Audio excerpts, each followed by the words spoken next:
These seized ivory trinkets were crushed in 2015 in Times Square, in New York City. The hope is that destroying ivory will help put an end to elephant poaching. Photograph by Kate Brooks, Redux on Thursday. Some of that confiscated Manhattan ivory and more will be crushed in Central Park as part of a public event organized by the New York State Department of Environmental Conservation and various wildlife groups.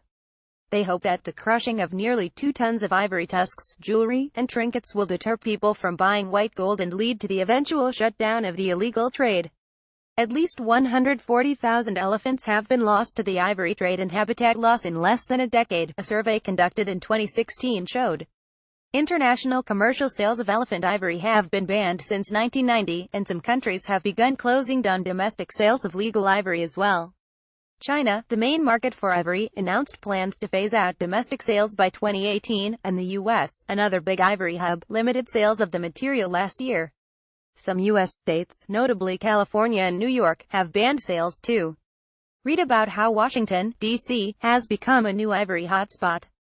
This latest ivory destruction follows the crushing of roughly a ton of ivory 2015 in Manhattan's Times Square and 6 tons in Denver in 2013.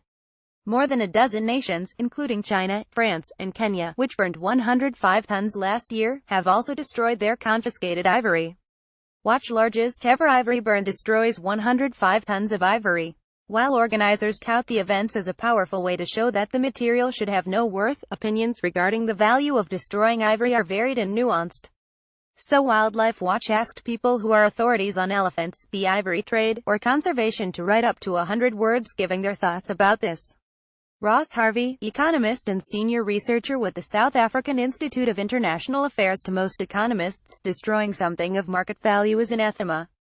But ethically, elephant ivory should have no material value, and elephant tusks should only be regarded as valuable on living elephants. Back to the economics, crushing a stockpile of confiscated ivory sends a signal to the world that ivory is not for sale. Countries tend to keep ivory in anticipation of being able to sell it in the future. This undermines the credibility of demand reduction efforts if the trade is likely to be legalized in the future. Any current stigma associated with ivory consumption will be eroded, further fueling poaching. Lucy Veen, wildlife trade researcher who has studied the ivory business in some corrupt countries, ivory burns and crushes can act as a way to steal ivory because it is not all carefully recorded in its destruction. Although initially these acts made a statement as a cry for help, such as with the first Kenya burn in 1989 that helped put ivory out of fashion in the US and Europe, many in Asia find destruction to be against their culture and think the ivory could be used for making an artistic monument as a long-term statement instead. It is the Asians, especially the Chinese, whose viewpoints on this issue count the most, as they are the main consumers of ivory. Ivory crushes can detract from what is really needed to save elephants. Much greater efforts on law enforcement and improving ways to protect elephants in their natural habitat. Li Zhang, professor of ecology at Beijing Normal University, who has studied ways for China to shut down its legal ivory trade, crushing confiscated ivory is such a strong signal to the world that the U.S. takes solid action to combat ivory smuggling and elephant poaching. New York is one of the leading states in the U.S. to legislate to ban its commercial ivory trade. Up to now, both China and the U.S. had announced their master plans to close domestic ivory markets. I would be happy to see more governments around the world, especially the EU and Southeast Asian states, to crush ivory confiscations and take solid steps to shut down their domestic ivory markets.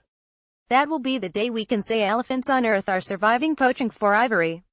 Michael T. Sassrolfs, South Africa-based independent conservation economist. I'm skeptical. It's a PR stunt and reduces storage costs for governments. But after many previous public stockpile destructions, how can yet another one end the poaching that feeds the persistent demand for illegal ivory? By now, surely the conservation message is out. Ongoing destructions could backfire, reinforcing perceptions of ivory's scarcity and supporting high black market prices. And doing this doesn't generate sustainable financing for African parks, where it is desperately needed. It simply entrenches elephants as dependent liabilities on a continent where they are losing ground to rapidly growing human populations, in relentless competition for space and resources. Paula Kahambu, a National Geographic emerging explorer and CEO of Wildlife Direct, an international conservation group based in Kenya. Africans thank the U.S. government for the ivory crush in New York. It is another important demonstration of success in the war against poachers. It will help maintain the unapologetic message that it is shameful to buy or use ivory. Elephants keep us in a state of perpetual awe with their intelligence and compassion. We must send a message that there will be no ivory trade now, nor ever again in the future. Only when buyers understand that there is only shame in owning ivory, will the perceived value of ivory evaporate. Traders will stop hoarding it, and killers will stop the slaughter. Only then will elephants be safe. Matthew Lewis, Director of Conservation for Safari Club International Foundation, the non-profit arm of the hunting organization Safari Club International. Ivory crushes have long been viewed as bold displays of defiance against the trafficking of wildlife products, but many fail to realize the negative consequences of these events. Crushes lead to the loss of priceless forensic data that could be used to prosecute poachers around the globe, and they also often lead to increased demand for ivory around the world, leading to more poaching. If activists really want to stop poaching, they should work to increase the effectiveness of anti-poaching operations, improve law enforcement in demand countries, and reduce demand among consumers. John Calvelli, Executive Vice President of Public Affairs for the U.S.-based Wildlife Conservation Society, which helped organize the Ivory Crush in New York. Ivory crushes and burns are incredibly valuable. These are physical reminders of the commitment by governments, organizations, and the public to save elephants. The confiscated items that we're destroying could have massive dollar value if sold on the market, but the crushes make clear that ivory should only be found on elephants.